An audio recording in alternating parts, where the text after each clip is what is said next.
Trojmë temë të informacioneve. Mes fotografive dhe dhimbjes është hapur sot në Prishtinë ekspozita që kujton 82 vjetorin e gjenocidit grek mbi popullatën shqiptare të Qamërisë. Aty u kujtuan të gjithë ata që para më shumë se 8 dekadash u përzën me dhunë nga shtëpitë e tyre dhe më pas u ekzekutuan. Përmes ekspozitës që u mbajt sot nga shoqata Qamëria në Kosovë, u mblodhën përfaqësues të shoqatave të ndryshme, ushtarë të UÇK-s, artistë dhe qytetarë. Kryetari i kësaj shoqate Nexhmi Muqiqi tha se kështu po i kontribuojnë mosharresës së të kaluarës tonë, sidomos për gjeneratat e reja. Ish luftëtari i UÇK-s Sabit Geci ka kërkuar nga shqiptarët angazhimin e tyre për çlirimin e trojeve etnike, sepse sipas tij asnjë gjë nuk vjen pa mund dhe sakrificë.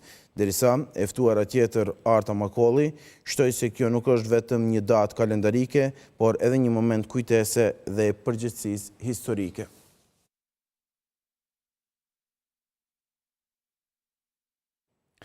Djali ish presidentit